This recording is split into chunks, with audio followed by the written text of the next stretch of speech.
Assalamualaikum warahmatullahi wabarakatuh. Alhamdulillah, nahmaduhu wa nasta'inuhu wa nastaghfiruh wa na'udzu billah min syururi anfusina wa sayyiati a'malina. May yahdihillahu fala mudhillalah wa may yudlil fala hadiyalah.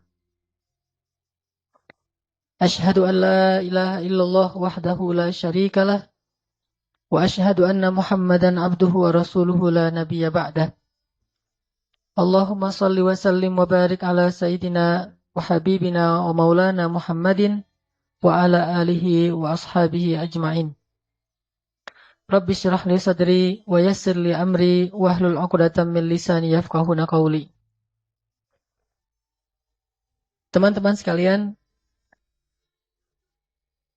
alhamdulillah dalam beberapa pertemuan terakhir kita telah membahas pertama tema tentang pasangan atau suami istri. Bahkan kajian tentang ini ada beberapa pertemuan. Kemudian kita juga udah membahas tentang masalah hubungan kita dengan orang tua, terutama dengan ibu, bahkan dengan mertua sekalipun. Maka pada kesempatan ini kita akan melanjutkan pembahasan kita tentang hubungan dengan manusia atau hablum minan nas atau muamalah yang kali ini berkaitan dengan orang yang berada di luar rumah kita, yaitu para sahabat, teman, dan orang yang ada di sekitar kita. Hari ini kita akan membahas tentang salah satu sifat, bahkan kalau kata ulama bukan cuma sifat, tetapi karakteristik. Bedanya sifat dengan karakteristik, kalau sifat dimiliki oleh kita dan orang lain. Sedangkan kalau karakteristik, kata ulama, itulah yang menjadikan kita khas ketimbang orang lain. Itulah yang membedakan kita dengan orang lain. Sehingga para ulama mengatakan, salah satu karakteristik seorang muslim, seorang mukmin yang paling luar biasa itu adalah dia seorang yang sangat setia kawan. Istilah setia kawan ini saya coba ijtihad, saya coba terjemahkan dari istilah yang sebenarnya dalam bahasa Arab itu disebut dengan istilah al-ithar. Kalau dalam bahasa Arab disebut dengan istilah al-ithar. Dalam bahasa Arab itu ada dua. Ada ithar, ada atharah. Ada ithar, yaitu setia kawan. Ada atharah, yaitu individualis. Ini mirip istilahnya. Ithar, atharah. Nah, kita akan membahas tentang salah satu karakteristik seorang muslim atau seorang yang mengaku mukmin adalah ithar. Dan seperti apa ithar ini? Kalau kita bahas bahwa setia kawan, bukan hanya muslim yang punya sifat setia kawan. Dan istilah setia kawan ini bukan hanya dimiliki oleh orang-orang yang mengaku beriman. Bahkan orang yang tidak beriman kepada Allah pun kadang lebih setia kawan dari orang yang mengaku beriman. Lalu bagaimana kita akan menunjukkan kalimat dari hadis Nabi, innama bu'ithtu, sesungguhnya aku diutus hanya liutammima makarimal akhlak. Untuk menyempurnakan, untuk mengutuhkan akhlak-akhlak yang mulia. Sehingga dulu saya pernah menyampaikan bahwa yang memiliki akhlak mulia itu bukan cuma muslim. Non-muslim juga mereka punya akhlak yang mulia. Mereka juga belajar tentang kemuliaan-kemuliaan akhlak. Tetapi Islam, kata Nabi, liutammim. Dia mutammimal akhlak. Mutammima makarimal akhlak. Dia menyempurnakan semua akhlak-akhlak yang indah. Semua akhlak-akhlak yang baik yang dimiliki oleh sekian banyak manusia. Kaum muslimin menyempurnakan. Artinya, kalau kita membicarakan tentang sifat jujur, maka semua orang belajar tentang jujur. Tetapi yang paling sempurna kejujurannya itu harusnya seorang muslim. Kita bicara tentang sifat sabar. Banyak orang yang memiliki sifat sabar, tetapi harusnya muslim itulah yang paling sempurna kesabarannya. Kita bicara tentang sifat setia kawan. Banyak orang yang punya sifat setia kawan. Bahkan orang yang dalam bahasa poster itu mungkin masa bejat dulu. Dalam keadaan masih bejat, kita jauh dari masjid, kita nggak pernah sholat, kita nggak taat sama orang tua. Tapi kita punya sifat setia kawan kepada teman-teman kita itu luar biasa.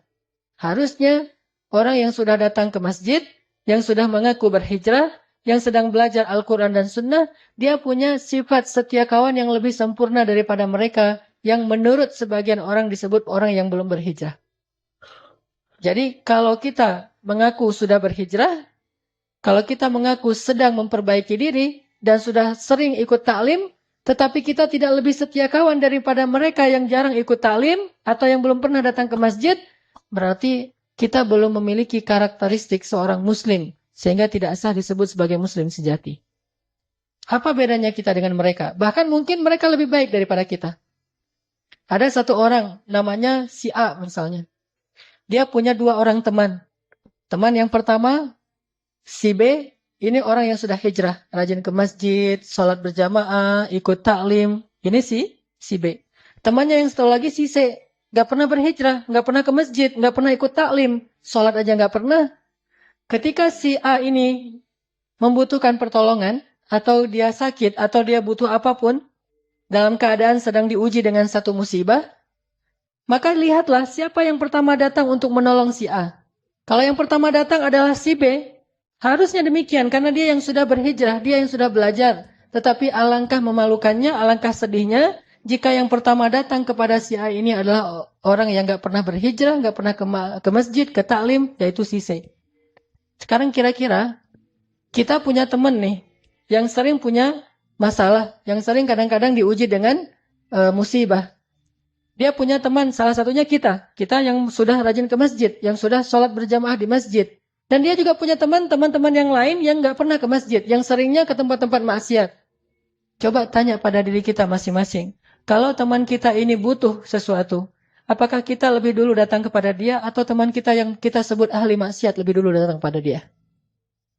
Ini adalah muhasabah yang paling jujur untuk menunjukkan siapa yang paling baik di antara kita dengan orang lain. Yang kita sebut sebagai ahli maksiat dengan ahli ta'lim dan ilmu.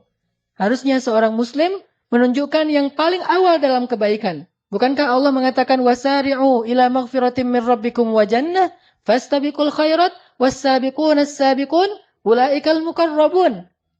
Mereka yang pertama, mereka yang lebih dulu, mereka yang berlomba-lomba. Di mana semangat perlombaan dalam kebaikan itu seandainya kita mengaku sudah rajin datang ke masjid? Apakah perlombaan kita hanya langkah-langkah menuju rumah Allah? Bukankah kebaikan bukan hanya ada di dalam masjid, tetapi juga kebaikan tersebar di seluruh bumi yang Allah miliki ini?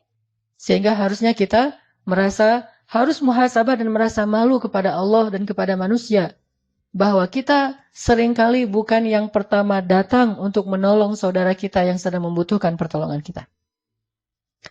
Kita sering disalib oleh orang-orang yang kita sebut, mungkin dia orang yang tidak beriman, kita disalib oleh mereka. Ketika misalnya ada musibah di salah satu kota, di kota-kota ada di Indonesia, yang pertama yang datang langsung turun tangan. Di antara orang-orang yang mau membantu mereka itu perusahaan-perusahaan yang latar belakangnya bukan perusahaan yang orang muslim. Kemudian yang datang negara yang latar belakangnya itu bukan penguasa muslim. Kemudian secara individu yang datang untuk menyumbangkan berbagai macam bantuannya itu bukan muslim. Charity yang pertama sekali datang untuk menolong kita justru bukan orang yang paling taat dalam agamanya. Tetapi mereka orang yang jauh dari masjid, jauh dari taklim. Ini menunjukkan bahwa kita belum benar-benar mengikuti sunnah Nabi SAW. Padahal harusnya kalau kita mengaku ahlus sunnah wal jamaah, kita menjadi orang yang pertama. Liutammima makarimal akhlak. Menjadi yang pertama dalam menunjukkan akhlak-akhlak yang sempurna ini. Baru namanya mutammimul makarimil akhlak.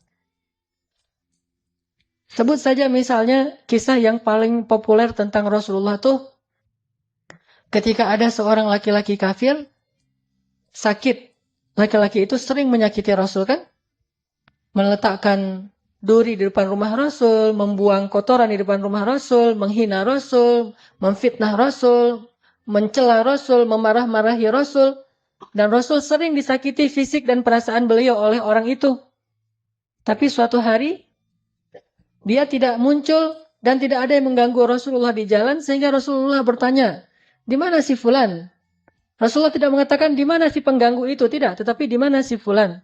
Karena Rasulullah merasa heran. Biasanya dia udah lebih duluan datang untuk menghadang Rasulullah SAW. Mencegat Rasulullah di jalan. Tapi hari ini dia tidak muncul. Di mana si fulan? Kata orang-orang si fulan sedang sakit. Ya Rasulullah. Di mana rumahnya? Ditanya rumahnya. Lalu Rasulullah langsung balik arah. Bukannya datang ke Ka'bah untuk berdakwah. Bukannya datang ke rumah sahabat untuk ta'lim. Tetapi langsung balik arah menuju rumah orang yang paling jahat kepada beliau. yang sedang sakit.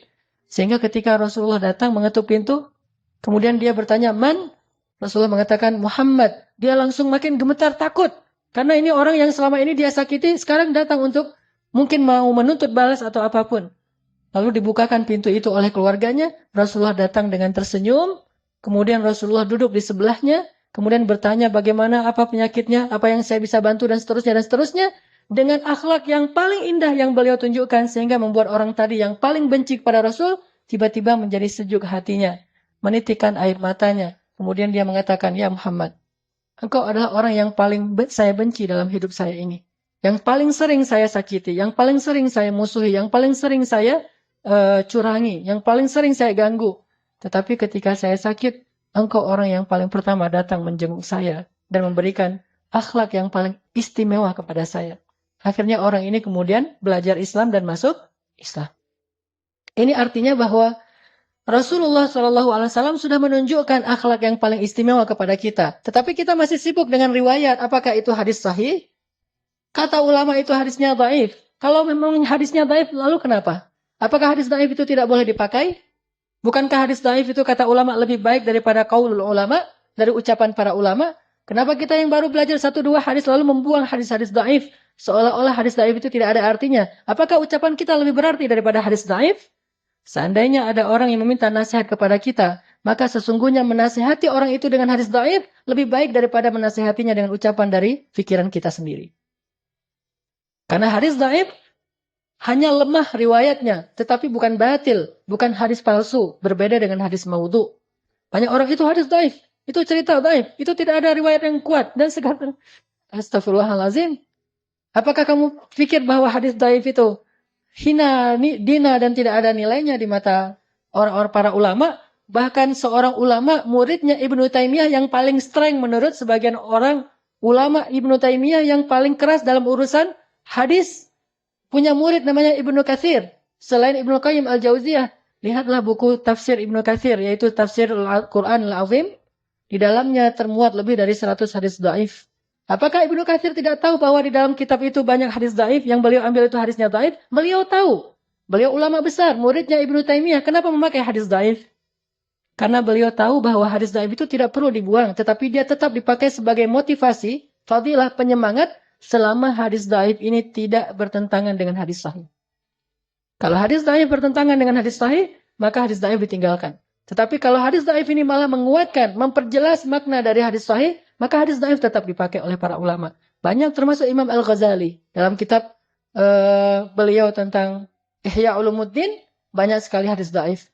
Termasuk juga ulama India yang dari Jam'atut Tabligh, Fadailul A'mal. Orang membuang buku itu, tidak usah baca buku itu karena hadisnya banyak yang dhaif. Memangnya beliau tidak tahu hadisnya dhaif? Beliau tahu, beliau ulama hadis, dan dari India itu banyak sekali ulama-ulama hadis yang luar biasa. Intinya bahwa kisah ini adalah sebuah inspirasi yang luar biasa tentang akhlak Rasulullah SAW. Jauh sebelum kita mengkritisi tentang ilmiahnya, maka kita telah bisa mengambil manfaat dan hikmah yang luar biasa dari kisah ini. Di mana kita dibandingkan Rasulullah SAW dalam urusan itsar, setia kawan. Maka teman-teman sekalian, malam ini kita akan belajar menjadi orang yang lebih setia kawan. Karena kita, kalau saya pribadi merasa sangat malu ketika saya mengaku muslim, saya pakai aksesoris yang menunjukkan keislaman saya. Apalagi kalau saya membanggakan keislaman saya. Jangankan membanggakan, hanya pakai aksesoris keislaman. Apa aksesoris keislaman? Misalnya diantaranya saya pakai baju koko, saya datang ke masjid, saya sholat, atau mungkin pakaiannya sampai ke jubah, sorban, peci, segala macam. Atau yang bahkan bukan hanya aksesoris keislaman, kebanggaan terhadap Islam. Saya memakai baju dengan tulisan bahwa saya bangga sebagai seorang muslim, saya ini seorang muslim, so what, gitu, dan seterusnya kan ya. Kan bangga sekali ini dengan keislaman kita dan itu baik. Tetapi di situ ada beban yang luar biasa. Bebannya adalah apakah kita yang mengaku sebagai muslim, bahkan membanggakan keislaman kita, sudah menjadi orang yang paling layak disebut sebagai akhlak terindah di antara manusia? Atau jangan-jangan kita yang mengaku sebagai muslim justru orang melihatnya dengan sebelah mata, karena yang mengaku dan membanggakan keislaman itu justru yang paling tidak baik akhlaknya. Ini bagi saya muhasabah dan akan menjadi rasa malu yang luar biasa, sehingga mencoba untuk selalu belajar. Ada orang di belakang mobilnya ditulis La ilaha illallah. Mobil yang di belakang, di kaca belakang sudah ditulis La ilaha illallah, nggak boleh ngebut loh ya. Karena itu bebannya berat. Kalau dia ngebut nggak ada La ilaha illallah, dia tidak membawa kalimat thayyibah dalam akhlak yang khabithah. Tetapi ketika di mobil dia tulis La ilaha illallah, dia tulis misalnya Muslim atau apa, dia tulis bahasa-bahasa kebanggaan Islamnya, ini hal yang positif, tidak masalah dengan itu. Kita ingin syiar, tapi syiar itu ada konsekuensinya. Jangan hanya syiar dalam bentuk teks. Tetapi ada tanggung jawab yang lebih besar daripada teks itu sendiri, yaitu tanggung jawab akhlak. Karena orang tidak lihat sholat kita. Dan mereka juga tidak akan merasa kagum dengan sholat kita. Mereka akan lihat dan kagum, takjub, dan menjadi respect kepada kita karena akhlak kita. Sehingga yang membawa La ilaha illallah ketika ada masalah di jalan, dia harus jauh lebih akhlaknya, lebih baik akhlaknya daripada mereka yang di belakang ditulis mungkin kalimat-kalimat, misalnya FBI, mungkin dia ada kalimat tentang benderanya Amerika, ada benderanya Jepang, orang bangga dengan bendera yang lain, atau minimal bendera Indonesia, kita pakai benderanya Palestina, benderanya Arab Saudi, La ilaha illallah. Ini berat membawa kalimat itu. Makanya kenapa di belakang mobil saya tidak ada La ilaha illallah? Karena saya masih suka ngebut di jalan. Alasan. Setidaknya orang tahu, suatu saat saya pernah gini. Ini saya waktu itu pakai sorban. Pakai sorban mau ngajar pakai jubah. Karena lagi-lagi alasannya buru-buru gitu. Ngebut kan? Karena macet, jalannya tuh udah stuck banget. Akhirnya saya ngambil jalur yang arah berlawanan. Dan dipancing sama angkot sebetulnya. Saya ngikutin angkot aja. Jalur yang berlawanan. Pas ngikutin angkot, angkotnya langsung bisa masuk. Saya ketinggalan di belakang. Dan kemudian di depan udah ada mobil yang berlawanan masuk. Dan mobilnya kebetulan mobil mewah. Lalu setelah itu saya buka kaca tuh mau minta maaf kepada dia. Dia juga buka kaca, langsung dia teriak di wajah saya dengan kalimat dari kebun. Dan waktu itu mungkin karena dia lihat dari depan ini orang pakai sorban, pakai jubah, tapi kok ngambil jalur orang. Di situ saya merasa sangat malu, bukan marah kepada dia, justru saya menganggap bahwa dia pantas mengatakan itu kepada saya. Harusnya saya membawa aksesoris Islam, pakai sorban, pakai jubah. Belum lagi nanti kalau ada yang kenal itu Ustadz Hanan dan seterusnya. Berarti saya harus lebih baik akhlaknya daripada mereka. Yang saya maksud dengan akhlak ini bukan urusan pribadi, tetapi bagaimana sikap kita kepada orang lain. Itu terbawa. Apalagi kita, misalnya teman-teman udah pada tahu nih, teman-teman komunitasnya kita di sini, ada yang komunitasnya atlet mungkin para atlet sepak bola, ada komunitasnya yang lain, anak motor, anak musik, anak segala macam kan di sini nih. Teman-teman kita di komunitas tahu kalau kita tuh udah hijrah, kalau kita itu udah rajin ke masjid, bahkan bukan hanya tahu dari orang lain, kita sendiri yang kadang-kadang ngomong, saya ngaji di Al-Latif, saya sekarang lagi coba belajar agama dan seterusnya. Disitulah kita sebetulnya sedang diperhatikan oleh mereka. Kalau mereka memperhatikan kita, jangan buru-buru menjudge mereka bahwa mereka itu sedang curiga sama kita, menjelek-jelekan kita. Enggak. Mereka sedang memperhatikan. Apakah yang sudah mengaku hijrah ini lebih baik akhlaknya atau tidak? Kalau lebih baik, maka saya akan ikut dia.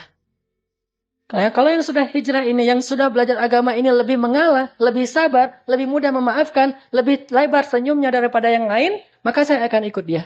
Tetapi kalau yang sudah mengaku berhijrah ini kemudian yang dulunya suka tersenyum sekarang mulai manyun, saya tidak akan ikut dia. Kalau yang dulunya dia orangnya asik sekarang mulai jaim, saya tidak akan ikut dia. Kalau dulunya orangnya sangat toleran sekarang orangnya sangat strike gitu, saya tidak akan ikut dia. Ternyata akhlak kita itulah yang akan menarik mereka untuk ikut sama-sama menikmati hidangan Allah di dalam masjid. Intinya adalah salah satu yang paling mereka perhatikan itu dan akan membuat mereka takjub itu adalah sifat ithar. Yang tadi saya coba terjemahkan dengan setia kawan. Mari kita coba baca ayat Al-Quran yang sangat fenomenal tentang masalah ithar yang ada di dalam surat Al-Hasyr. Coba kita buka surat 59, surat Al-Hasyr ayat 9. Surat 59 ayat 9.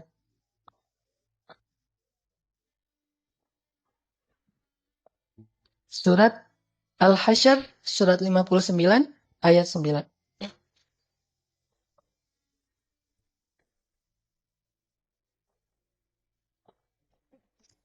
أعوذ بالله من الشيطان الرجيم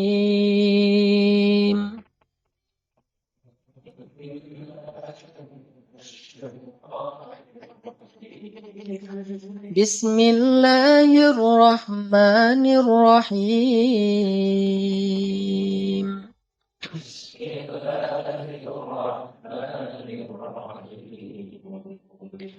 والذين تبوأوا الدار والإيمان من قبلهم يحبون من هاجر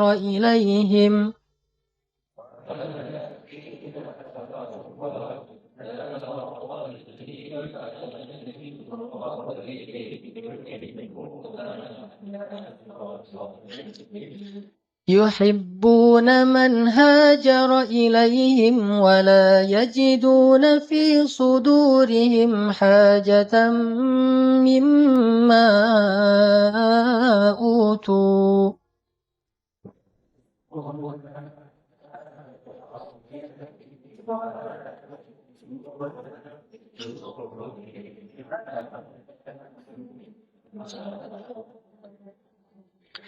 ويؤثرون على أنفسهم ولو كان بهم خصاصة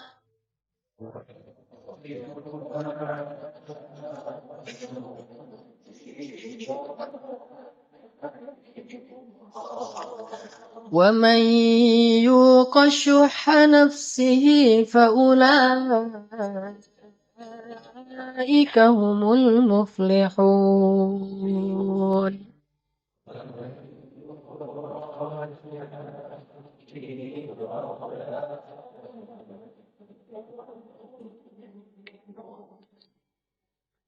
Dan orang-orang yang telah menempati kota Madinah dan telah beriman, yaitu kaum Ansor, sebelum kedatangan kaum Muhajirin. Mereka adalah orang-orang Ansor yang sangat mencintai orang-orang Muhajirin yang berhijrah kepada mereka. Dan mereka itu tiada menaruh satu keinginan pun dalam hati mereka terhadap apa yang diberikan kepada kaum Muhajirin. Dan mereka selalu ithar atau mengutamakan orang-orang Muhajirin atas diri mereka sendiri, sekalipun mereka dalam keadaan kesusahan. Dan siapa yang dipelihara dari kekikiran dirinya, mereka itulah orang-orang yang beruntung. Teman-teman sekalian, di dalam ayat 9 ini Allah Subhanahu wa taala menyebutkan satu kata ithar dalam bentuk verb atau kata kerja, yaitu kalimat wa yu'thirun. Wa yu'thiruna ala anfusihim walau kana bihim khasasah. Dan yang diambil sebagai sampel atau contoh tentang ithar di dalam Al-Qur'an itu adalah satu kaum, bukan satu individu. Ini menunjukkan bahwa sifat ithar ini dimiliki oleh orang banyak yang luar biasa, yang mereka disebut oleh Allah dengan istilah kaum Ansor, yang terdiri dari suku Aus dan suku Khazraj. Orang-orang Ansor, orang-orang Madinah. Ternyata orang-orang Madinah ini adalah orang-orang yang ahlul ithar. Orang yang sangat luar biasa dalam berithar, dalam setia kawan itu luar biasa orang Ansor. Sangat terlihat nanti kisah-kisah itharnya orang Ansor itu, gimana mereka bisa setia kawan, gimana mereka bisa lebih mengutamakan orang Muhajirin daripada diri mereka, sampai ke tingkat yang kita tidak bisa mengerti. Sampai ke tingkat yang tidak bisa dipercaya oleh akal kita. Begitu luar biasanya sifat setia kawannya kaum Ansor.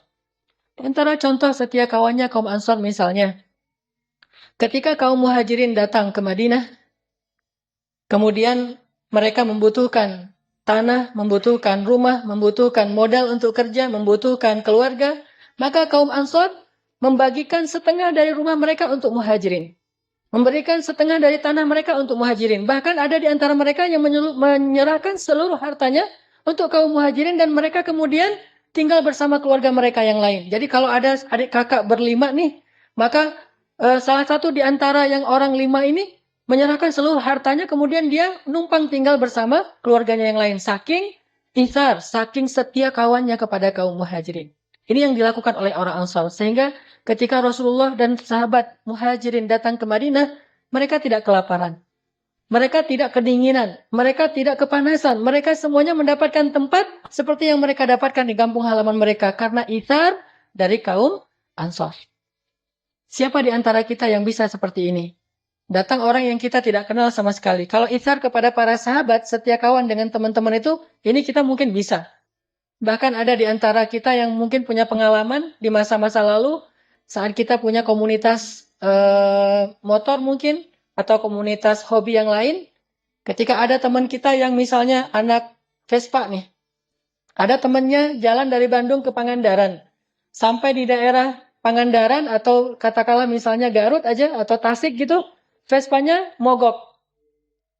Kemudian dia telepon tengah malam, jam 1 malam dia telepon temannya di Bandung.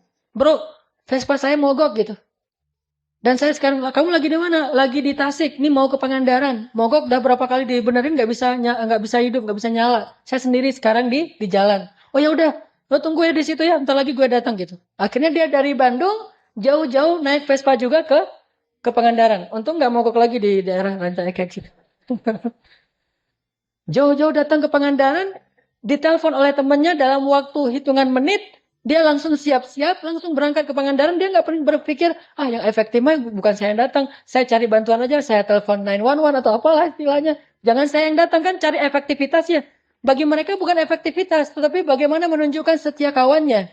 Mungkin kalau mau efektif, dia akan telepon saudaranya yang ada di Tasik, tolong bantu teman saya. Itu aja udah setia kawan. Tetapi dia tidak ingin kebaikan ini diambil oleh orang lain. Dia yang harus mengambil kebaikan ini. Sehingga dia datang jauh-jauh dari Bandung, ke Tasik, ke Garut, bahkan sampai ke Pangandaran, menyusul temannya yang sedang menunggu di sana dalam keadaan sedang membutuhkan pertolongan.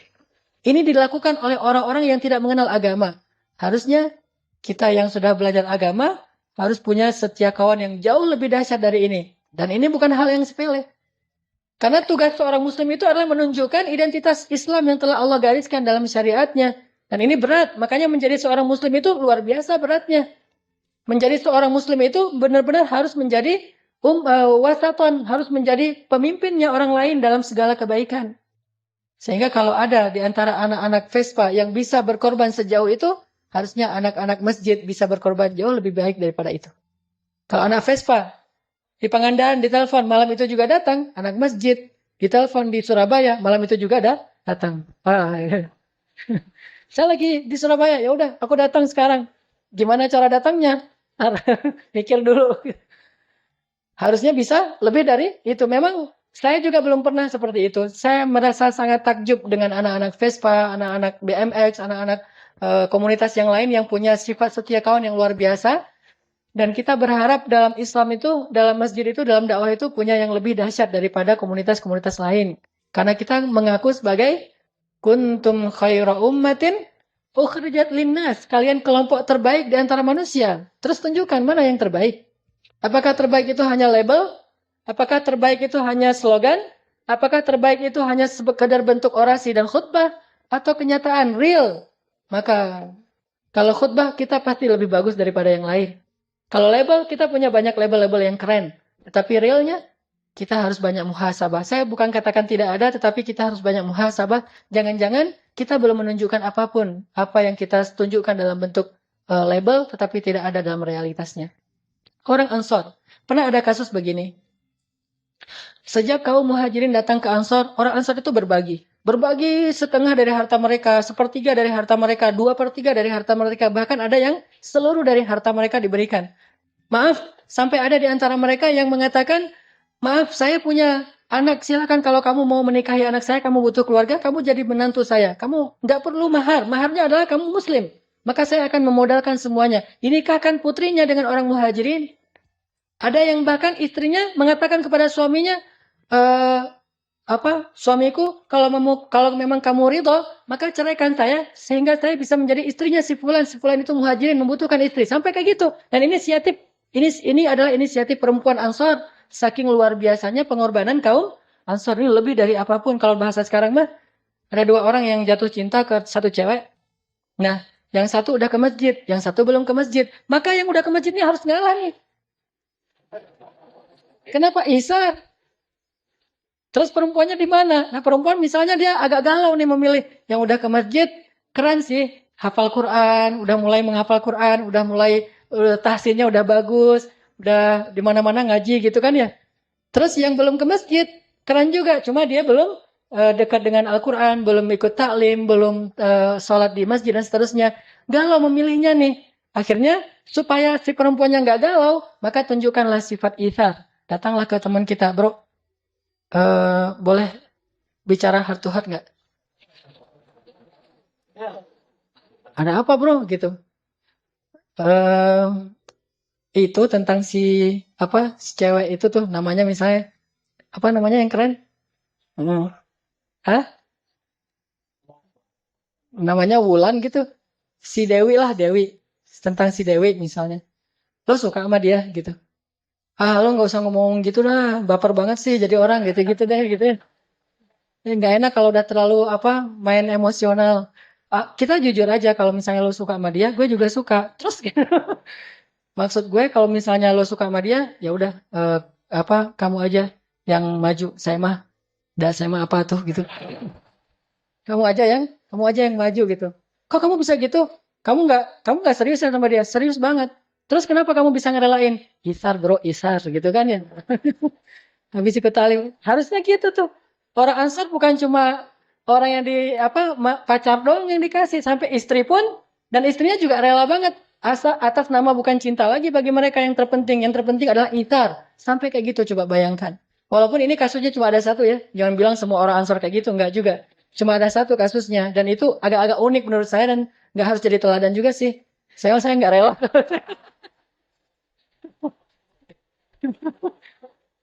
Kalau saya mah nggak rela. Kalau istri saya ngomong kayak gitu, bunuh diri gitu. Dia bilang, eh manggilnya misalnya kalau saya manggilnya apa? Gak usah disebut lah, pokoknya gitu manggilnya gitu ya. Manggil gitu. Kamu cinta sama aku? Cinta banget dong gitu kan. Gimana? Aku nggak bisa hidup tanpa kamu, apa pokoknya lebay-lebay gitu. Terus dia bilang, tapi kalau ada ayat tuh, lan tanalul birra hatta tunfiqu mimma tuhibun. Kamu tidak akan sampai mendapatkan kebaikan terbaik sampai kamu menginfakkan yang paling kamu cintai. Hah? Menginfakkan yang paling dicintai? Maksud kamu apa? Ceraikan aku biar aku menikah dengan dia. Wah! Langsung rame itu kan ya, selingkuh lah, segala macam lah tuduhan-tuduhannya. Tapi orang Ansor ada yang pernah kayak gitu, bayangin. Ini menunjukkan bahwa ithar mereka itu udah luar biasa. Sampai saya bilang, nggak bisa dipercaya dengan logika kita, tapi mereka bisa melakukannya. Terus kalau di Madinah itu lagi musim panen, kan orang muhajirin tuh nggak bagus dalam bertani ya. Mereka tuh kan rata-rata bakatnya tuh pedagang. Sedangkan orang Ansor bakatnya berkebun, bertani. Mereka orang-orang yang bagus dalam megang tanaman. Nah, ketika musim panen, panen korma, orang muhajirin nggak pernah kerja. Orang muhajirin nggak pernah bantu-bantu di ladang-ladang korma. Mereka mah berdagang aja, dan berdagangnya juga nggak untung-untung amat karena modalnya kecil.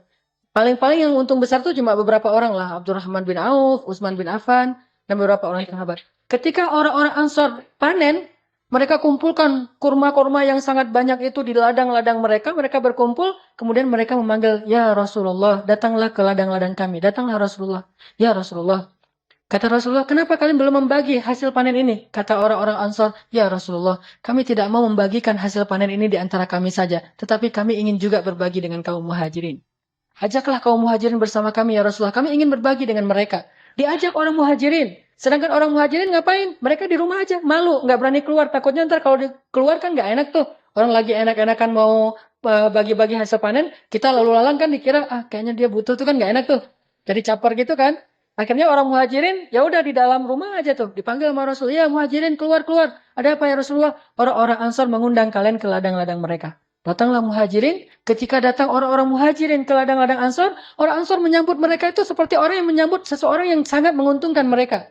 Bukan, datang. Bukan gitu.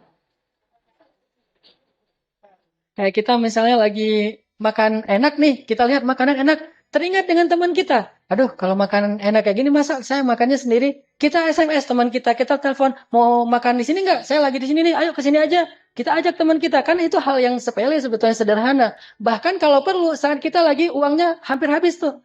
Kita lihat di ini kita, tinggal 2 lembar lagi, warna merahnya. Sementara kita makannya itu rata-rata harganya 30.000 ke atas gitu. Kan enak tuh makanannya 50.000, 40.000, ada burger, ada segala macam. Kita SMS teman kita, aku lagi makan ini nih, ayam penyet, karena harganya 30 ribuan. Mau datang ke sini bareng-bareng, dia bilang, oh boleh, boleh, boleh. Ini kan dia nggak tahu kalau kita nggak punya uang. Terus pesannya apa? Misalnya pesannya lebih mahal dari kita. Mulai mikir, dihitung-hitung tadi kira-kira sampai nggak? Jangan-jangan nanti pas udah pesan semuanya, uangnya kurang kan? Dalam kondisi yang kita lagi butuh, lalu kita kekurangan uang, tapi kita masih bisa memberi kepada yang lain, itu namanya ihsan. Kalau sekedar memberikan yang lebih, itu namanya jud. Kalau memberikan yang kita nggak terlalu butuh, itu namanya sakha. Semua ini kebaikan. Kebaikan itu kata ulama ada 3 tingkatan. Tingkatan yang paling rendah namanya sakha. Memberikan sesuatu yang kita nggak terlalu butuh, nggak terlalu suka, yang biasa aja, yang lebih, itu namanya sakha. Sedangkan jud, itu memberikan yang kita sukai. Dan ithar memberikan yang paling kita butuhkan. Sehingga kalau kita berikan kepada yang lain, kita jadi kekurangan, bahkan kita menjadi susah. Itu namanya ithar. Orang Ansar menyambut kedatangan muhajirin ke ladang mereka itu dengan pelukan hangat. Selamat datang ya muhajirin, selamat datang muhajirin. Sini, sini, sini, sini. Semuanya saling tarik-menarik untuk duduk di tempat dia. Karena kalau duduk di tempat dia, dia akan membagikan. Ini punya banyak patok nih, punya banyak spot. Kesini, kesini, kesini, sini. Orang muhajirin jadi bingung, ditarik-tarik gitu. Coba bayangin di ladangnya orang Ansar. Kalau kita, oh yang datang ya.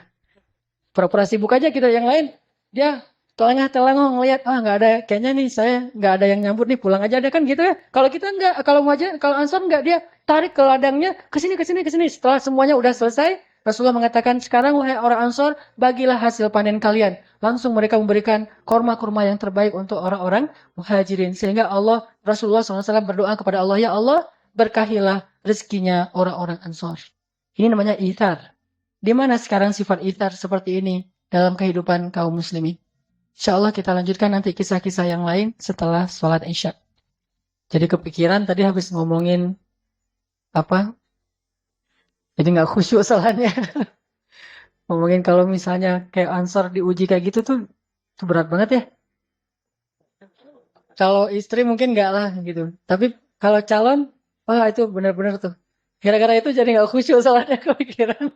Wah, ini kalau benar-benar diuji benar kayak gitu tuh perasaan kita banget. Yang diuji kan kalau misalnya harta oke lah. Kita siap lapar insya Allah gitu. Atau sakit kita siap menderita. Tapi kalau perasaan kan, aduh, itu benar-benar itar. Kayaknya salah satu contoh itar paling mengharukan tuh itu tuh kayaknya. Dan hanya ada di sinetron selain dalam sejarah Islam gitu. Atau mungkin ada yang pernah ngalamin? Berarti nggak bisa dikisahin juga, nggak pernah ngalamin, nggak tahu gimana sakitnya tuh kayak gimana tuh nggak tahu. Luar biasa tuh ya. Jadi sahabat kita sendiri, kita tahu diam-diam ternyata dia tertarik. Sementara si cewek ini mungkin belum memutuskan. Terus kita tahu, oh dia kayaknya suka juga. Akhirnya kita mundur gitu, nggak mau maju. Padahal kita udah terlanjur menyimpan dalam hati kita udah dalam banget, udah terukir gitu namanya. Udah gitu kita mundur. Terus kita nanti menyaksikan bahwa dia buat kartu undangan kita dikirimin kita. Ini dramatisir banget nih. Ya mirip-mirip dengan ketika cinta bertasbih gitu kan. Yang lagu apa? Lagu Aceh gitu yang pas lagi di pelaminan. Assalamualaikum warahmatullah. Itu kan kayak baper gitu kan sambil nangis gitu. Cuma saya mah nggak akan nangis juga sih. Alhamdulillah belum pernah ngalamin. Pernah nggak ya? Ya kalau misalnya yang pernah ngalamin, itu itar banget tuh. Kalau bisa itar sejauh itu, insya Allah tuh orang baik insya Allah. Berarti dia kalau udah hijrah, udah belajar Islam, mudah-mudahan bisa jadi salah satu sampel atau ikonnya akhlak gitu ya. Harusnya Muslim tuh kayak gitu.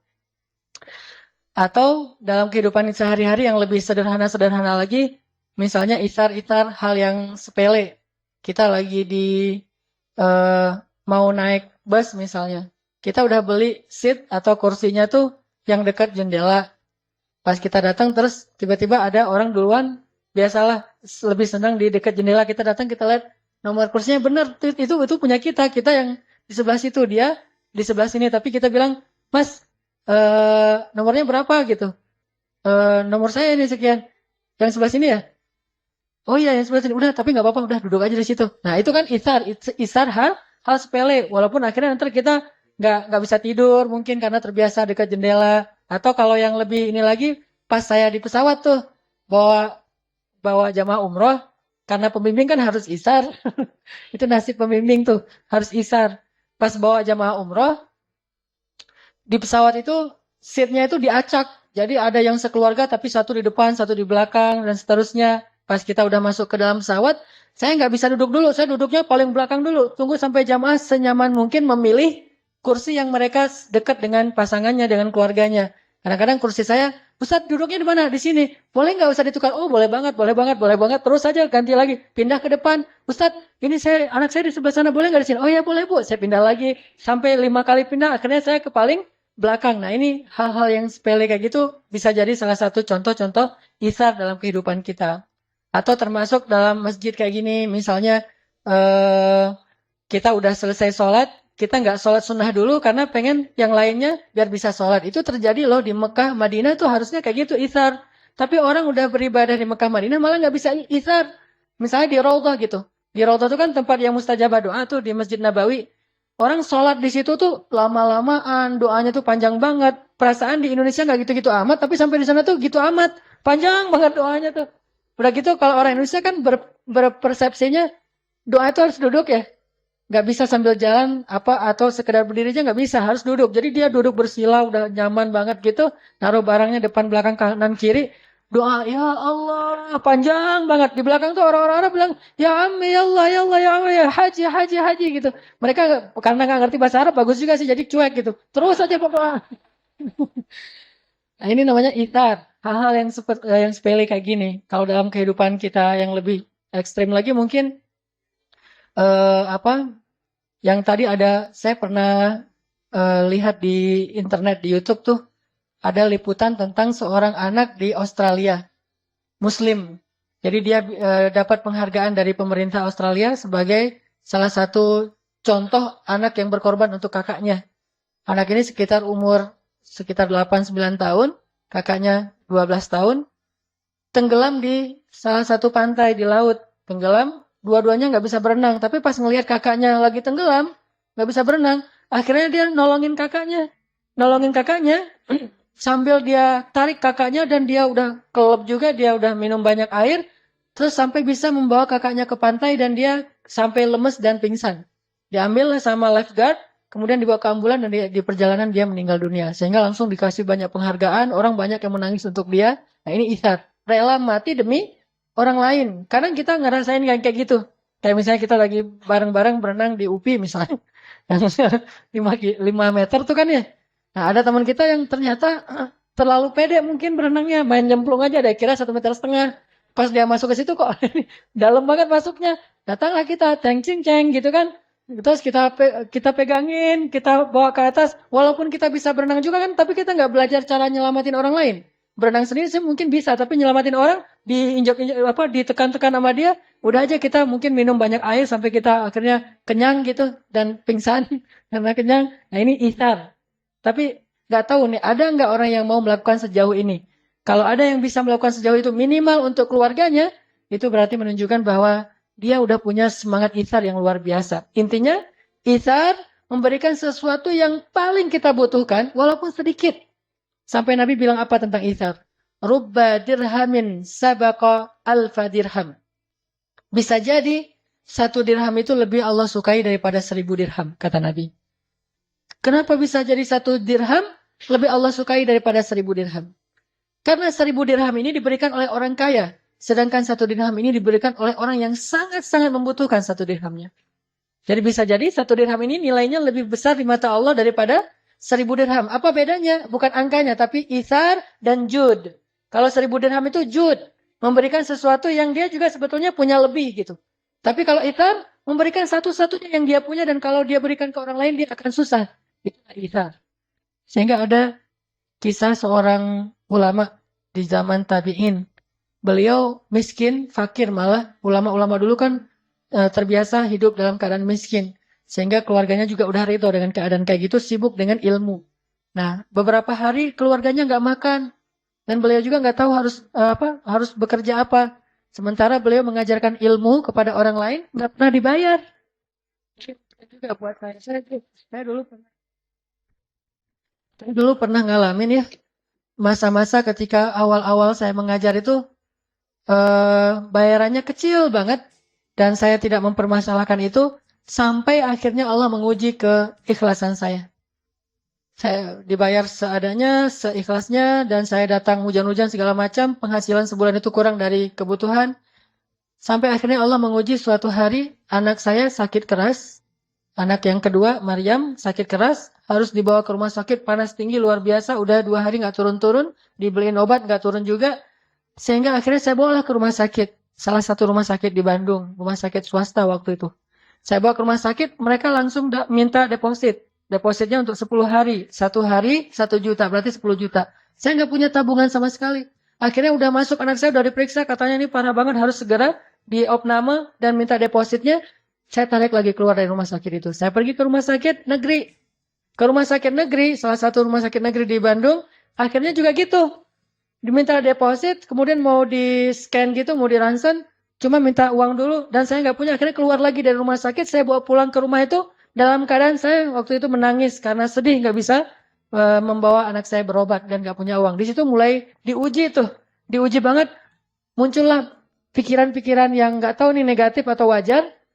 Saya selama ini ngajar ikhlas-ikhlas, tapi giliran saya butuh nggak ada yang bisa nolong. Kan teruji tuh. Nah disitulah akhirnya mulai diuji antara pilihan. Kalau gitu memilih nggak nih mana yang mahal infaknya, mana yang kecil, atau yang kayak gini dikasih istilahnya mungkin ada angkanya segala macam. Saat itulah ujian paling berat. Dan para sahabat atau cerita ulama tadi pernah seperti yang saya alamin. Anaknya sakit, keluarganya nggak makan sekian hari. Akhirnya dia cari pekerjaan. Ketika dia udah bekerja di pasar itu mengangkut jadi kuli pasar gitu, dia dapat untuk bisa beli roti cuma satu roti doang tuh, saking murahnya dibayar. Dan itu pun pasarnya pasar yang jauh yang nggak ada yang kenal dengan dia. Soalnya kalau di pasar ini orang kenal nanti disedekahin nggak enak. Dia pergi ke pasar yang jauh, bekerja dapat beli satu roti. Pas dia pulang dari perjalanan dari pasar ke rumahnya, dia udah bahagia nih, anak saya bentar lagi bisa makan, keluarga bisa makan, saya bisa makan. Tiba-tiba di tengah jalan dia bertemu dengan seorang ibu dengan 3 orang putrinya, semuanya dalam keadaan kelaparan. Kata ibu ini, Pak, boleh saya minta tolong? Saya belum makan, udah berapa hari, anak-anak saya juga kasihan belum pada makan.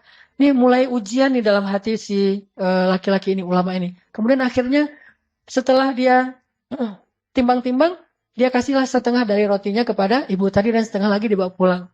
Ketika dibawa pulang, anak-anaknya semuanya, namanya setengah roti untuk anak-anaknya yang banyak, habis semuanya dan dia nggak makan. Habis kerja jadi kuli pasar, nggak makan, setengah dikasih jatahnya untuk orang lain, setengah lagi untuk keluarga. Setelah itu tiba-tiba datanglah seseorang ke rumahnya mengetuk pintu. Assalamualaikum, waalaikumsalam. Ya fulan, ada seseorang yang ingin bertemu dengan engkau. Siapa? Saya adalah teman ayahmu, almarhum ayahmu. Memangnya ada apa dengan ayah saya? Enggak, saya dulu pernah meminjam uang dari ayahmu sekian dinar. Dan alhamdulillah sekarang saya sudah bisa mengembalikan dan ini plus juga bagian dari ucapan terima kasih saya dan dia mendapatkan sekitar 100 dinar. 1 dinar sekarang harganya sekitar 2,5 juta. 250 juta isar. Orang yang rela memberikan yang paling dia butuhkan dalam keadaan sangat lapar. Dan bayangkan itu jangan sekarang. Sekarang mungkin kita nggak terlalu lapar nih. Coba bayangin pas lapar-laparnya, nggak punya apa-apa, terus teman kita datang minta pinjam uang, kita kasih. Itu benar-benar ujian isar. Dan seorang muslim harusnya mampu melakukan hal yang seperti itu. Yu'thiruna ala anfusihim walau kana bihim khasasah. Dikasih ke orang lain walaupun dia butuh banget. Atau ada mungkin kisah yang agak-agak yang tadi yang agak-agak ngebaper tuh. Kita mau nikah, udah ada modalnya nih. Tiba-tiba ada teman kita butuh modal juga untuk usaha atau mungkin sakit atau keluarga kita yang butuh. Terus kita mikir kan, ini saya nabung sekian tahun biar bisa nikah. Sekarang pas saya udah dapat calonnya dan saya udah punya modal untuk mahar dan acaranya, tiba-tiba ada keluarga yang sakit dan dia butuh pertolongan saya. Kalau saya kasih ke dia, berarti saya ditunda pernikahannya. Kalau saya nikah, berarti saya harus menolak dia dengan walaupun rasa berat hati. Ini ada satu kalimat yang menurut saya, kalimat yang tertuang begitu aja ketika saya membayangkan. Apa kalimatnya? Menangis setelah berkorban itu jauh lebih mengharukan daripada menangis karena penyesalan. Menangis setelah berkorban jauh lebih mengharukan daripada menangisi kesalahan. Jadi kalau kita bisa berkorban kemudian kita menangis karenanya, terharu gitu, maka itu jauh lebih mengharukan daripada menangis karena kesalahan yang kita buat. Jadi usahakan jangan buat kesalahan. Lebih baik kita berkorban untuk orang lain daripada kita berbuat kesalahan. Sehingga nanti kalau kita menangisi kesalahan kita yang sekarang, itu nggak keren. Lebih keren kita menangisi pengorbanan kita walaupun kita nggak dapat untung. Namanya juga pengorbanan. Itu menurut saya lebih mengharukan. Kita melihat anak-anak kita tertawa, tersenyum bahagia, tanpa mereka tahu bahwa sebetulnya kita dalam keadaan sedang irit nih, tapi kita kasih kepada mereka apa yang mereka butuhkan. Itu bisa mengharukan banget menangisnya kepada pasangan kita, kepada teman kita. Dalam keadaan sangat irit, kita untuk misalnya sendal kita tuh udah sobek misalnya, bahkan udah berlubang gitu sendal kita atau sepatu kita. Kita nggak beli sepatu baru atau kita punya ransel kita tuh udah sobek-sobek, kita nggak beli ransel demi untuk bisa beli baju anak kita, bahkan bukan baju yang penting-penting amat, baju baru biasa, atau untuk istri kita dia lagi jalan ngelihat ada apa jubah yang bagus, kita beliin untuk pasangan kita, itu jauh lebih keren. Dan itu adalah isar, belajar dari keluarga, pasangan, orang tua, teman, dan seterusnya. Jadi coba muhasabah, di mana isar kita dibandingkan dengan para sahabat dulu, atau nggak usah jauh-jauh para sahabat di antara kita. Orang-orang yang belum berhijrah, orang-orang yang jauh dari masjid, yang mereka bisa isar habis-habisan kepada temannya. Teman-teman yang dirahmati Allah Subhanahu Wa Taala, ada lagi kisah isarnya para sahabat yang saya pernah baca. Ketika para sahabat, salah satunya namanya kalau nggak salah Jabir bin Abdullah. Ini pernah saya kisahkan beberapa kali. Saat Rasulullah SAW dengan para sahabat sedang menggali parit Khandak, dan mereka kelaparan banget, banyak yang akhirnya gara-gara ngangkat batu tuh jatuh loh. Saking kelaparannya menggali parit Khandak, saking kelaparan dan susahnya ngangkat batu tuh sampai dia jatuh dan tertimpa batu. Saking lemahnya. Tapi mereka terus bekerja, siang malam makannya cuma 1 butir kurma sama minum air. Akhirnya Jabir bin Abdullah merasa kasihan kepada Rasul, yang ngelihat Rasulullah itu susah banget. Dia pulang ke rumah, dia tanya kepada istrinya, istriku, ada apa di rumah kita yang bisa kita berikan kepada Rasulullah sebagai makanan? Kata istrinya, nggak punya apa-apa. Kita juga orang miskin. Satu-satunya yang kita punya itu cuma seekor domba yang masih kecil banget, yang baru berukuran yang sangat kecil, baru lahir, sama satu kalau bahasa sekarang mungkin 1 kilogram gandum yang bisa dibuat untuk beberapa potong roti. Cuma itu yang kita punya di rumah. Kata Jabir, ya sudah kalau gitu, kamu tolong buatkan roti biar saya potong dombanya. Disiapkanlah daging domba, kecil banget dombanya, mungkin hampir seukuran ayam gitu, hampir seukuran kucing, kecil gitu. Domba yang baru lahir. Cuma satu-satunya yang dimiliki segitu tuh. Kalau dalam bahasa Arab kan itu ada istilahnya tuh, domba yang sangat kecil, ya agak gede dari kucing sedikit gitu. Nah dipotongin, kasihan banget sih dombanya. Terus buatin roti, udah selesai masak gitu, hanya untuk bisa makan 3 orang. Pergilah menemui Rasulullah. Kata Jabir, ya Rasulullah, saya sudah mempersiapkan jamuan makan malam. Kalau Rasulullah selesai bekerja nanti, datanglah ke rumah saya untuk makan malam bersama. Saya siapkan jamuannya. Rasulullah bahagia banget kan? Bayangin, yang ngundang itu orang miskin loh. Dan Rasulullah udah curiga, pasti makanannya cuma segitu-gitu aja. Namanya juga Jabir. Siapa yang gak kenal Jabir dengan kemiskinannya? Sehingga kalau yang ngundang itu Jabir, paling ya gitu-gitu aja lah makanannya. Rasulullah tahu itu. Tapi Rasulullah saking bahagianya diundang walaupun cuma sederhana makanannya dan tahu cukupnya paling banyak untuk 3 orang. Dan Jabir udah mengatakan cuma untuk 3 orang ya Rasul.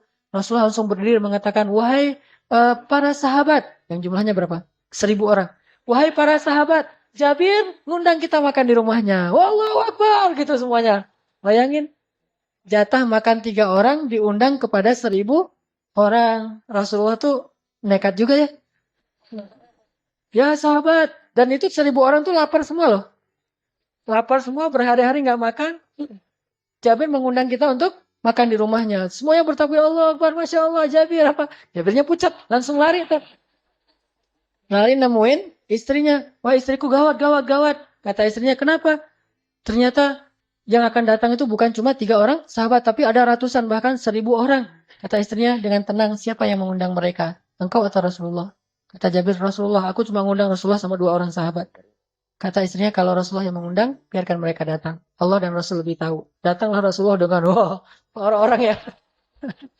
Beringat semua nih yang datang. Rumah Jabir kecil, nggak muat untuk semua orang. Akhirnya makannya di luar rumah. Lihat, di sini, kalau kita misalnya dapat undangan yang kayak gini cuma untuk 1 orang atau mungkin porsinya kecil, tapi kita masih ingat teman kita bahkan rame lagi yang pastinya kita nggak akan dapat jatah mungkin. Jadi hal yang sedikit dibagi rame saking setia kawannya. Maka Rasulullah ngajak orang yang 1.000 dan beliau tahu kalau mereka udah datang mereka lupa bahwa itu Rasulullah, makan aja semuanya.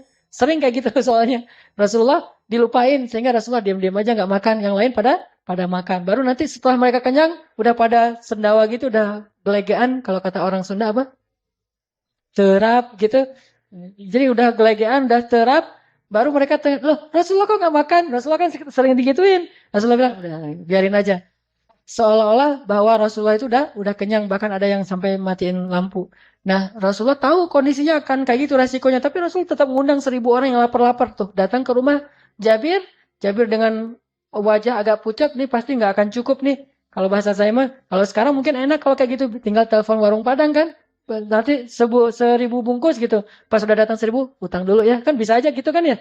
Ini kan nggak bisa apa nelpon warung Padang atau apa gitu. Udah aja dengan kambing seukuran kucing sama beberapa potong roti.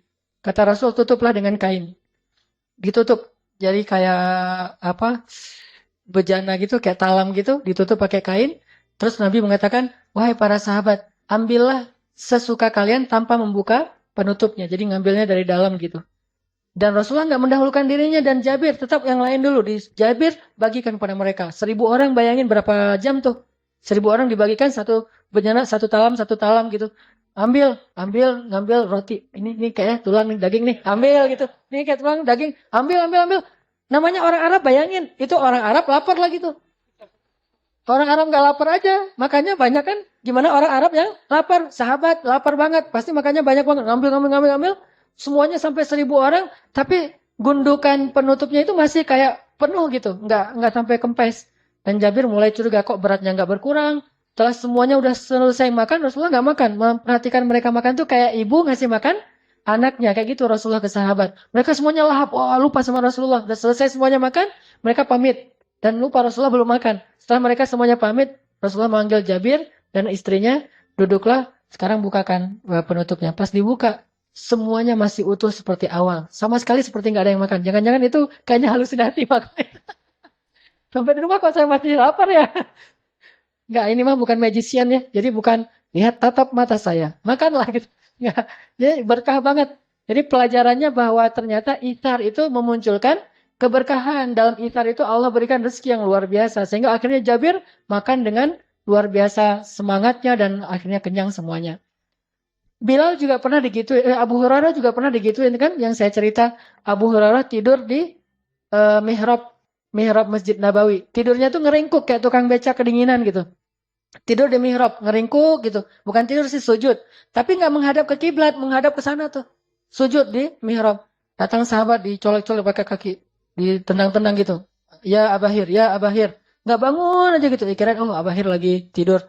Terus datang lagi sahabat. Datanglah Rasulullah. Manggil, ya Abahir. Ada apa? Langsung Abu Hurairah ngeliat. Lapar ya Rasul. Sampai saking laparnya Abu Hurairah. Nggak bisa duduk coba. Apalagi berdiri, duduk aja nggak bisa. Jadi harus nahan laparnya itu dengan menekuk badannya supaya perutnya kelipat. Saking lapar tuh kayak gimana tuh laparnya. Tapi orang yang lapar kayak gini, hafal hadisnya tuh ribuan loh. Kita yang kenyang nggak hafal hadis nih. Agak-agak unik memang. Yang kenyang nggak pernah hafal hadis, yang lapar ribuan gitu nggak ada alasan. Mas saya mah nggak bisa hafal hadis soalnya saya miskin, saya mah lapar terus atau apa. Ini nih Abu Hurairah justru lapar itu malah lebih mudah hafal hadis. Akhirnya kata Abu Hurairah, lapar ya Rasul. Rasulullah bilang, ya udah ayo ke rumah saya. Abu Hurairah semangat kan? Ke rumah Rasulullah. Yang tadi nggak bisa berdiri, tiba-tiba bisa berdiri. Aneh juga tuh. Kalau saya perhatiin hadisnya, loh, kok tiba-tiba bisa berdiri ya? Abu Hurairah langsung segar gitu. Ya Rasulullah. Datang ke rumah Rasulullah. Rasulullah ngambil susu onta. Kan susu onta itu salah satu susu favorit Rasul. Nah, dituangkan, susu domba, susu onta. Bukan susu lah gitu ya. Dituangkan. Kemudian kata kata Rasul, ya Abahir, panggillah orang-orang yang dari Bani Sufah, apa Dar Sufah. Dar Sufah itu lembaga orang-orang miskin di dekat Masjid Nabawi. Orang-orang miskin ngumpul di situ semuanya tuh. Bilal, Abu Hurairah, Ammar, ya yang miskin-miskin lah. Panggil semua mereka. Abu Hurairah ngelihat bahwa susunya cuma segini doang tuh. Ditutup dengan kayak gelas gitu ditutup. Cuma segini tapi mau dikasih ke puluhan orang. Abu Hurairah tadi lagi lapar banget. Tapi kata Rasul, pergilah untuk memanggil mereka. Tapi namanya ini perintah Rasulullah. Akhirnya Abu Hurairah pergi mencari teman-temannya. Ayo cepetan lah. Makan, minum. Ini mah bahasa saya aja. Abu Hurairah gak bakalan gitu juga. Ya udah dipanggil temannya. Bayangin kalau kita yang disuruh kayak gitu. Kan tadi saya yang lapor Rasul. Kenapa manggil mereka? Kan harusnya gitu ya, normalnya gitu. Atau manggil dengan malas-malasnya, dengan apa, pasti ntar berkurang. Tapi mereka iman. Dan Rasul sedang mengajarkan itsar kepada Abu Hurairah. Datanglah mereka semuanya. Setelah datang, kemudian akhirnya Rasulullah SAW mengatakan, ya Abahir, tuangkan susu ini kepada mereka. Semuanya minum susu, minum. Setelah semuanya selesai, Abu Hurairah duduk aja nungguin mereka. Setelah mereka udah pulang, Abu Hurairah kata Rasul, ya Abahir, sekarang kamu minum. Diminum sama Abu Hurairah. Udah ya Rasulullah, minum lagi kata Rasulullah. Minum lagi. Udah ya Rasulullah, minum lagi. Udah ya Rasulullah. Sampai Abu Hurairah tuh mau muntah. Saking banyaknya susu nggak habis-habis tuh coba. Memang ini mukjizat, tetapi ada pelajaran. Karena nggak murni hanya mukjizat saja tanpa ada sunnah yang perlu kita ikuti. Ternyata pelajarannya berkah itu ada di dalam itsar. Jadi ketika kita rela untuk itsar, Allah akan berikan kebaikan dari jalan yang lain. Kayak kita mukhayyam kemarin misalnya. Saya sangat takjub kepada teman-teman Ucing Leweng. Ucing Leweng itu bahasa Indonesianya apa? Bukan, serigala. Kan kan slogannya AU kan ya? Ya, teman-teman Ucing Lawang kan udah pengalaman nih di hutan. Pas kita berangkat ada yang mungkin belum pengalaman, tapi hebat juga tuh ada tenda yang Alfamart, tendanya penuh dengan makanan, ada yang kayak gitu. Ada yang tenda itu benar-benar tendanya Abu Hurairah.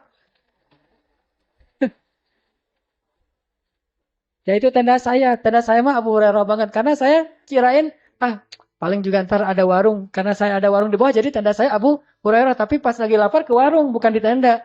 Jadi pas waktu itu saya nggak bawa sleeping bag, nggak bawa apa-apa lah, nggak lengkap gitu. Teman-teman Ucing Lawang itu ngasih Ustaz, ini pakai aja sleeping bag udah kita sediain. Padahal bisa jadi nih dia ngasih sleeping bag itu dengan itsar, dia sendiri nanti tidurnya nggak pakai sleeping bag, tidurnya dekat api unggun atau tidurnya itu kedinginan dan itu luar biasa. Atau yang lebih lebih berat lagi mungkin kalau kemarin tempatnya masih normal lah. Dulu yang Mukhayyam pertama tuh yang di apa? Yang di Ciwidey gitu, itu kan hujan deras, becek, genang air, kita dalam rawa-rawa gitu, semua pakaian kita basah kan? Mau memberikan pakaian kering kita ke teman yang lain sehingga kita tetap pakai pakaian basah, itu isa. Mau memberikan sleeping bag ke teman kita yang nggak bawa, sementara kita tidur dalam keadaan kehujanan, itu isar. Disitulah kita belajar menjadi muslim yang bukan hanya slogan, bukan cuma label, tapi muslim yang kenyataan akhlaknya. Dan kita harus bisa. Malulah kita kepada orang yang di luar masjid, yang mereka mungkin bisa lebih isar daripada kita. Dan insya Allah dalam waktu dekat, bulan Desember ini, kita akan coba belajar juga, walaupun belum ke tingkat isar, baru jud, kebaikan, yang dulu saya pernah wacanain, akan membangun sebuah pesantren. Dan alhamdulillah videonya udah selesai dibuat, nanti akan dipresentasi, membangun sebuah pesantren di pelosok Tasik dan perbatasan Garut, daerah Taraju, pesantren anak-anak yang menghafal Al-Quran, yang mereka tidurnya di lantai, nggak punya bantal, apalagi kasur dan selimut. Dan saya kebayang aja setiap saya hujan deras tuh, saya selalu teringat mereka nih, mereka kayak gimana nih. Di kita aja, di rumah aja, hujan deras ada satu bocor aja, sibuknya minta ampun ya. Kalau itu pasti bocornya banyak banget tuh. Udah gitu anak-anaknya besok harus bangun subuh-subuh, bahkan sebelum subuh untuk tahajud. Kemudian siangnya mereka harus tahfiz Al-Quran. Jadi tetap mereka dalam keadaan susah tapi masih mau menghafal Al-Quran. Mudah-mudahan nanti kita semuanya bisa terlibat walaupun dalam bentuk apapun untuk membangun sebuah pesantren sehingga dakwah kita ini bukan cuma orasi di atas mimbar. Tapi saya berharap dakwah kita ini, saya senang sekali kalau ada dakwah yang punya semangat humanis. Karena Rasulullah itu orang yang sangat humanis. Jadi dakwahnya bukan hanya ilmiah, tapi ilmiah yang humanis, sangat-sangat sensitif dengan kebutuhan-kebutuhan manusia. Walaupun hal kecil yang kita lakukan, tapi alhamdulillah ada beberapa teman yang mau gabung nih. Teman-teman dari Harley mau gabung. Teman-teman dari komunitas yang atlet mau gabung. Kemudian dari beberapa kantor PT juga mau gabung. Dan dari ibu-ibu juga ada beberapa orang dari akhwat, dokter-dokter juga mau bareng berangkat ke sana. Sehingga mudah-mudahan nanti kita bisa dari komunitas BMX mungkin, dari anak bola mungkin, dari anak yang lain, termasuk anak Vespa, bareng-bareng nih kita coba tunjukkan kepada seluruh manusia bahwa dakwah bukan cuma di dalam masjid, tetapi dakwah itu dari dalam masjid kemudian keluar untuk membawa rahmatan lil alamin insyaallah. Ini yang akan kita lakukan dalam bulan Desember ini. Mudah-mudahan kita semuanya bisa terlibat, walaupun bentuknya bebas apapun, bahkan doa yang paling penting sekali adalah doa, sehingga semuanya bisa berjalan lancar. Barakallahu li wa lakum. Marilah kita tutup dengan sama-sama berdoa. Mudah-mudahan Allah Subhanahu wa taala memberikan kepada kita ilmu yang bermanfaat, bukan sekadar ilmu yang kita ingat. Ditambah lagi di sini ada doa khusus yang dimintakan untuk almarhum Bapak Eri Ahradi bin Endang, Bapak dari siapa nih? Sostrolita. Ya, almarhum Bapak Eri Ahradi bin Endang. Mudah-mudahan Allah Subhanahu wa taala menerima beliau sebagai hambanya, ditempatkan di sisinya yang terbaik, diampunkan dosanya, diangkat derajatnya, dan dilapangkan kuburnya. A'udzu billahi minasy syaithanir rajim. Bismillahirrahmanirrahim. Alhamdulillahi rabbil alamin. Allahumma hdina fiman hadait, وعافنا فيمن عافيت وتولنا فيمن توليت وبارك لنا فيما أعطيت وقنا برحمتك شر ما قضيت اللهم لك الحمد يا رحمن لك الحمد يا رحيم لك الحمد يا رب العالمين الحمد لله على نعمة الإسلام الحمد لله على نعمة الإيمان الحمد لله على نعمة التوبة الحمد لله على نعمة القرآن الحمد لله على نعمة الأخوة الحمد لله على نعمة الهجرة الحمد لله على نعمة العبادة اللهم إنا نسألك حلاوة الإيمان اللهم إنا نسألك رضاك والجنة ونعوذ بك من سخطك والنار اللهم اغفر له وارحمه وعافه واعف عنه وأكرم نزله ووسع مدخله واجعل قبره روضة من رياض الجنة ولا تجعل قبره حفرة من حفر النيران اللهم اغفر لنا ولوالدينا وارحمهما كما ربيانا صغارا رب اغفر لي ولوالدي وارحمهما كما ربياني صغيرا يا أرحم الراحمين اغفر لأمهاتنا يا غفار اغفر لأمنا يا غفار واغفر لأبائنا يا غفار واغفر لإخواننا يا غفار واغفر لأخواتنا يا غفار واغفر لأساتذتنا يا غفار واغفر للمسلمين يا غفار ربنا اغفر لنا ولإخواننا الذين سبقونا بالإيمان ولا تجعل في قلوبنا غلا للذين آمنوا يا الله يا الله يا الله يا رب العالمين يا الله نسألك رضاك والجنة ونعوذ بك من سخطك والنار يا الله ampunkanlah dosa kami ya Allah. Ampunkanlah kesalahan-kesalahan yang pernah kami lakukan ya Allah. Ampunkanlah maksiat-maksiat yang senantiasa kami ulang-ulang bahkan sampai hari ini ya Allah. Ampunkanlah kelalaian-kelalaian kami ya Allah. Ampunkanlah kesia-siaan hidup kami ya Allah. Maafkanlah segala kealpaan dan kelupaan yang kami kerjakan dalam kehidupan kami ya Allah, yang membuat kami jauh darimu ya Allah. Ampunkanlah dosa-dosa kami ya Allah, dosa ayah dan ibu kami ya Allah, dosa saudara-saudara kami ya Allah, dosa pasangan kami ya Allah, dan dosa keluarga kami ya Allah. Ya Allah ya Arhamar Rahimin, Engkau yang maha lembut, Engkau yang maha penyayang, dengan Kasih sayang-Mu Engkau telah selamatkan kami dari jurang-jurang api neraka. Engkau hantarkan ke dalam hati kami iman dan hidayah. Engkau hantarkan dalam hati kami rasa cinta untuk duduk di dalam majelis ilmu agamamu ya Allah. Engkau jadikan kami rasa cinta ke dalam rumahmu ya Allah. Sehingga kami lebih ringan melangkahkan kaki kami untuk datang ke masjid-masjidmu ya Allah.